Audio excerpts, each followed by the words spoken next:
Hello everyone, welcome back to online study on. आज हम इस वीडियो में देखेंगे मॉडर्न हिस्ट्री का डे 7। आई होप कि इससे पहले कि अपने बाकी के 6 पार्ट को ज़रूर देखा होगा, जिसमें आपको 150 से ज़्यादा क्वेश्चंस प्रोवाइड कराए जा चुके हैं। और आज हम डे 7 में देखने वाले हैं वापस से 25 मोस्ट इंपॉर्टेंट क्वेश्चंस। तो ज़्यादा समय ना लेते हुए चलिए इस वीडियो को शुरू करते हैं। तो सबसे पहला प्रश्न ये है कि हुगली को बंगाल की खाड़ी में समुद्री लूटपाट के लिए किसने अड्डा बनाया था? किसने बनाया था? तो करेक्ट आंसर हो जाएगा ऑप्शन ए, पुर्तगालियों ने। अब इसके बारे में थोड़ा सा एक्सप्लेनेशन भी हम देख लेते हैं कि पुर्तगालियों ने बंगाल की खाड़ी में हुगली को समुद्री लूटपाट का अड्डा बनाया था। पुर्तगाली गवर्नर नीनो डी कुना ने हुगली में पुर्तगाली बस्तियाँ स्थापित कर भारत के पूर्वी समुद्री क्षेत्र पर अपना प्रभाव स्थापित किया। पुर्तगालियों के बढ़ते प्रभाव को समाप्त करने के लिए मुगल सम्राट शाहजहां के शासनकाल में कासिम खान ने 1632 में हुगली पर कब्जा कर लिया था। तो यहाँ पे शाहजहां का नाम भी एक याद रखना है। और कब? तो 1632 में। ठीक है। नेक्स्ट आता है कि भारत में यूरोपीय शक्तियों के प्रवेश के संदर्भ में निम्न में से कौन सा कथन सही नहीं है? कौन सा कथन सही नहीं है? तो यहाँ पे देखिए, अगर पहला ऑप्शन ही पढ़ेंगे तो गलत होगा कि पुर्तगालियों ने 1499 में गोवा पर कब्जा किया। जी नहीं, 1510 में। ठीक है, 1510 में किया गया था। तो ये पॉइंट यहाँ पे गलत हो जाएगा और ऑप्शन हम ए को टिक करेंगे। लेकिन बाकी ऑप्शन में कोई दिक्कत नहीं है, सभी के सभी सही हैं। खास करके ये वाला चीज़ याद रखिएगा कि पूर्वी भारत में अंग्रेजी कंपनी ने 1633 में उड़ीसा में पहला कारखाना स्थापित किया था। ये प्रश्न कई बार पूछा गया है। इसके बाद नेक्स्ट आता है कि जब ईस्ट इंडिया कंपनी का गठन हुआ उस समय भारत का मुगल बादशाह कौन था? जब ईस्ट इंडिया कंपनी का गठन हुआ उस समय भारत का मुगल बादशाह कौन था? तो ईस्ट इंडिया कंपनी का गठन 1600 में होता है और उस वक्त भारत के बादशाह थे अकबर, ऑप्शन बी। ठीक है। निम्न में से किस युद्ध से भारत में फ्रांसीसियों के भाग्य का निर्णय हुआ? भारत में फ्रांसीसियों के भाग का निर्णय हुआ तो वो युद्ध है 1760 का वांडीवास का युद्ध। ठीक है, 1760 का वांडीवास का युद्ध। ऑप्शन हम यहाँ पे डी को टिक करेंगे, फ्रांसीसियों की हार होती है इसमें। नेक्स्ट आता है कि उस क्षेत्र की पहचान करें जहाँ से यूरोप वासियों को सर्वोत्तम सोरा और अफीम प्राप्त होता था। सर्वोत्तम सोरा और अफीम मिलता था कहाँ से? तो वो क्षेत्र है बिहार। ऑप्शन ए करेक्ट है, बिहार। नेक्स्ट प्रश्न कह रहा है कि निम्नलिखित में से कौन सा युद्ध था जिसने भारत में ब्रिटिश प्रभुत्व को प्रारंभ किया? तो ब्रिटिश प्रभुत्व को प्रारंभ किया वो युद्ध है प्लासी का युद्ध। ठीक है, प्लासी का युद्ध। यहाँ पे ऑप्शन बी होगा। पढ़ पाएंगे कि प्लासी का युद्ध 23 जून 1757 को ब्रिटिश ईस्ट इंडिया कंपनी एवं बंगाल के नवाब सिराजुद्दौला के बीच होता है। इस युद्ध में सिराजुद्दौला की पराजय हुई, जिसके परिणाम स्वरूप भारत में ब्रिटिश ईस्ट इंडिया कंपनी का प्रभुत्व का प्रारंभ होता है। राइट। नेक्स्ट प्रश्न आता है कि भारतवर्ष में ब्रिटिश साम्राज्य का संस्थापक कौन था? भारत में ब्रिटिश साम्राज्य का संस्थापक कौन था? तो यहाँ पे हम टिक करेंगे वॉरेन हेस्टिंग्स को। नहीं, वॉरेन हेस्टिंग्स नहीं, यहाँ पे करेक्ट होगा लॉर्ड रॉबर्ट क्लाइव करेक्ट होगा। ठीक है, ऑप्शन सी को रॉबर्ट क्लाइव बिल्कुल सही आंसर बन जाएगा कि भारतवर्ष में ब्रिटिश साम्राज्य का संस्थापक के रूप में अगर देखा जाए तो रॉबर्ट क्लाइव करेक्ट होगा, ऑप्शन सी। नेक्स्ट आता है कि प्रारंभिक स्वतंत्रता आंदोलन के अधिकांश कट्टर समर्थक पत्रकारिता में संलग्न थे। प्रसिद्ध पत्रिका वॉइस ऑफ इंडिया किसके द्वारा संपादित की जाती थी? तो आप सभी को पता है कि वॉइस ऑफ इंडिया कई बार पेपर में रिपीट हुआ है। तो करेक्ट यहाँ पे होगा दादा भाई नौरोजी। ठीक है, ऑप्शन बी होगा दादा भाई नौरोजी। इसके बाद नेक्स्ट प्रश्न आता है कि निम्नलिखित में से कौन सी दादा भाई नौरोजी की कृति नहीं है? तो दादा भाई नौरोजी की कृति नहीं है तो ऑप्शन बी करेक्ट होगा कि वैदिक फिजिक्स साइंटिफिक ओरिजिन ऑफ हिंदुज़्म जो है ये दादा भाई नौरोजी की नहीं, राजा राम मोहन राय की रचना है। यहाँ पे मैंने लिख रखा है कि दादा भाई नौरोजी की कृतियाँ कुछ इस प्रकार की हैं, तो आप यहाँ पे देख पाएंगे। जबकि वैदिक फिजिक्स साइंटिफिक ओरिजिन ऑफ हिंदुज़्म के लेखक राजा राम मोहन राय थे। ठीक है, चलिए। खास करके इनकी poverty and un British rule of India है, रूल इन इंडिया, ये बहुत ज़्यादा फेमस है, इसको याद रखना है। इसके बाद नेक्स्ट प्रश्न आता है कि पिट्स इंडिया एक्ट किस गवर्नर जनरल के शासनकाल में पारित हुआ था? तो सबसे पहले ये याद रखना है कि पिट्स इंडिया एक्ट 1784 में जो कि पारित हुआ था और उस वक्त वॉरेन हेस्टिंग्स का शासनकाल था। तो बी करेक्ट आंसर बन जाता है। नेक्स्ट प्रश्न पे नज़र डालिए इंडियन लिबरल पार्टी किसके द्वारा स्थापित की गई थी? तो इंडियन लिबरल पार्टी किसके द्वारा स्थापित की गई थी? तो करेक्ट आंसर बन जाएगा ऑप्शन ए, सुरेंद्रनाथ बनर्जी के द्वारा। ऑप्शन हम ए को टिक करेंगे। यहाँ पे जितने भी क्वेश्चंस मैं आप लोगों के साथ शेयर करता हूँ वो बहुत ज़्यादा इंपॉर्टेंट है, तो मॉडर्न हिस्ट्री के इन सभी क्वेश्चंस को अच्छे से याद रखिएगा। नेक्स्ट आता है कि मोतीलाल नेहरू ने बताइए कि कहाँ आयोजित 1919 के कांग्रेस अधिवेशन की अध्यक्षता किए थे? मोतीलाल नेहरू। तो राइट आंसर क्या बन जाएगा? Option B, Amritsar. ठीक है, अमृतसर, ऑप्शन बी को टिक करेंगे। नेक्स्ट प्रश्न आता है कि सुमेलित करना। तो अगर हम सभी को ध्यान से सुमेलित करें तो सबसे पहले अभिनव भारत के बारे में हम जानते हैं कि बी.डी. सावरकर जो थे इनके संस्थापक थे इस संस्था के। तो बी का 3 के साथ मैच होगा, तो बी का 3 यहाँ पर भी है, यहाँ पर भी, यानी ये दोनों ऑप्शन खत्म हो गया। राइट। अगर आगे बढ़े तो अनुशीलन समिति की बात करें तो अरविंद घोष थे, यानी सी का 4 के साथ, तो सी का 4 यहाँ पर मिल रहा है, तो करेक्ट आंसर ऑप्शन ए होगा। साथ ही साथ ये आप याद रखिएगा कि चित्तगंग आर्मरी जो रेड है इसके संस्थापक कल्पना दत्त, और साथ ही साथ कूका आंदोलन से संबंधित जो नेता रहे राम सिंह कूका थे। ठीक है, चलिए नेक्स्ट आता है कि किस यूरोपीय शासक ने यह अवलोकित किया कि ध्यान में रखो कि भारत का वाणिज्य विश्व का वाणिज्य है, जो भी इस पर पूरी तरह नियंत्रित रखेगा वही यूरोप का अधिनायक होगा। ये बात किसने कही थी? ये किसका जो कि अवलोकन था? तो रूस का पीटर द ग्रेट, यानी ऑप्शन बी हो जाता है। ठीक है, बी करेक्ट है।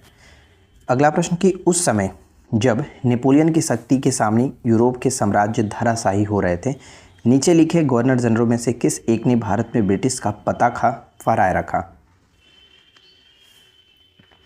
तो लॉर्ड हेस्टिंग्स। लॉर्ड हेस्टिंग्स का शासनकाल 1813 से 23 तक होता है, और इसके समय की जो एक घटना के बारे में अगर हम बात करें तो पहला तो जैसे कि हम जानते हैं ईस्ट इंडिया कंपनी और नेपाल के गोरखा के बीच सुगौली की जो संधि हुआ था 1816 में, वो फेमस है। और साथ ही साथ जो अंतिम मराठा जो युद्ध हुआ वो भी इसी के समय में हुआ था। इसके बाद अगला प्रश्न आता है कि निम्नलिखित युगों में से कौन सा एक सही सुमेलित नहीं है? तो बहुत इंपॉर्टेंट प्रश्न है ये।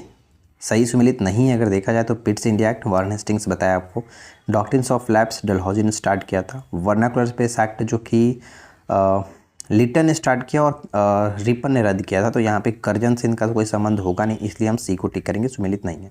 एल्बर्ट बिल रिपन सही है, तो सी को टिक कर सकते हैं। ठीक है, नेक्स्ट आता है कि भारत ने ब्रिटिश साम्राज्य के दौरान निम्नलिखित वायसरायों पर विचार करिए, और इन्हें हमें क्या करना है कि कालक्रम के अनुसार सजाना है। तो चलिए देखते हैं कौन सबसे पहले आएंगे और सबसे आखिरी में कौन। तो यहाँ पे कर्जन, चेम्सफोर्ड, लॉर्ड हर्डिंग और इरविन दिया गया है। तो अगर हम ध्यान से देखेंगे तो सबसे पहले अगर देखा जाए तो एक आएगा कर्जन, क्योंकि कर्जन का जो शासन काल रहा, समय रहा, वो 1899 से लेकर के वो 1905 तक। ठीक है, 1905 तक, क्लियर। इसके बाद यानी हमारा जो स्टार्ट होगा 1 से स्टार्ट होगा। अब देखते हैं या 3 आएगा कि 4 आएगा। तो सबसे पहले 3 देखा जाए, लॉर्ड हर्डिंग और लॉर्ड इरविन। तो लॉर्ड हर्डिंग का जो समय था, लॉर्ड हर्डिंग का समय जो रहा वो था आपका 1910 से 1916 तक। ठीक है, लॉर्ड हर्डिंग 1910 से 1916, जबकि इरविन का समय जो रहा वो 26 से 31 तक था। यानी कह सकते हैं सबसे पहले 3 आएगा, तो 3 आने का मतलब कि 1 3 2 4 बनेगा। Correct answer option A. अब मैं आपको इनके बारे में अच्छे से बताता हूँ। देखिए क्लियरली यहाँ पे सब कुछ मेंशन किया गया कि लॉर्ड कर्जन 1899 से 1905, लॉर्ड चेम्सफोर्ड 1916 से 21, लॉर्ड हर्डिंग 1910 से 16 और इरविन जो थे 26 से 31 तक थे। तो इन चारों को अच्छे से क्रम में याद रखें। नेक्स्ट आता है कि निम्नलिखित घटनाओं का सही कालक्रम क्या होगा? सही कालक्रम बताइए कि क्या होगा। एक लखनऊ समझौता है, द्वैत शासन का प्रवर्तन, रॉलेट एक्ट, बंग भंग। तो हम जानते हैं बंग भंग जो आंदोलन हुआ वो सबसे पहले 1905 में होता है। यानी यहाँ पे अगर हम चारों ऑप्शंस में देखें तो सबसे पहले स्टार्ट होगा 4 से, तो 4 से स्टार्ट होने का मतलब ये दोनों कट जाएगा। ठीक है, करेक्ट आंसर हमारा जो बनना चाहिए वो इन्हीं दो में से होगा, या तो बी या फिर डी। अब देखते हैं कि 1 आएगा कि 3 आएगा। तो 1 यहाँ पे है लखनऊ समझौता जो कि 1916 में होता है, और 3 देखा रहा है रॉलेट एक्ट, ये 1919 में होता है। तो आप कह सकते हो कि सबसे पहले तो 1916 आएगा, यानी कि 3 आएगा। तो 3 आने का मतलब जो होगा वो हमारा करेक्ट आंसर क्या बन जाएगा,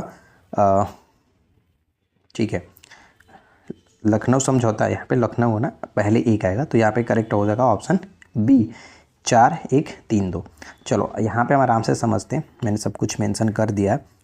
देखिए बंग भंग जो आंदोलन है वो हम कह सकते हैं 16 अक्टूबर 1905 लॉर्ड कर्जन द्वारा, लखनऊ समझौता 1916 मुस्लिम लीग व कांग्रेस के बीच हुआ, रॉलेट अधिनियम 8 मार्च 1916 और साथ ही साथ द्वैत शासन का प्रवर्तन दिसंबर 1919। तो कुल मिलाकर देखा जाए तो करेक्ट आंसर यहाँ पे आपका ऑप्शन बी हो जाता है। आगे बढ़ते हैं, नेक्स्ट आता है कि निम्न में से कौन एम.एन. रॉय की प्रवासी साम्यवादी पत्रिका थी। तो बैगार्ड यहाँ पे करेक्ट होगा, ऑप्शन सी बैगार्ड। नेक्स्ट प्रश्न है कि the anarchical and revolutionary crime act 1919 को सामान्य बोलचाल में क्या कहा जाता था। तो सामान्य बोलचाल में 1919 को यहाँ पे रॉलेट एक्ट कह सकते हैं। सन 1922 में शराबबंदी आंदोलन यानी कि कोई कर नहीं अभियान के नेतृत्व कौन कर रहे थे। शराबबंदी आंदोलन या फिर कोई कर नहीं अभियान स्टार्ट किया गया था, तो इसके जो नेतृत्व करता थे वल्लभ भाई पटेल, हम यहाँ पे कहेंगे ऑप्शन डी। नेक्स्ट आता है कि पूना, देखिए दो कथन दिया गया, कथनों पर विचार करना है, सही क्या होगा ये बताना है।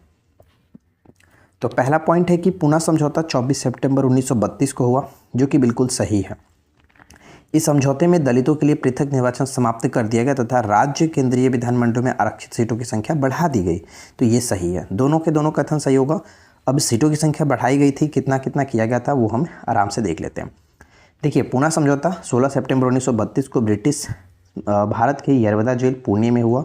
यह समझौता महात्मा गांधी और भीमराव अम्बेडकर के बीच हुआ था, जिसमें ब्रिटिश सरकार भी शामिल थी।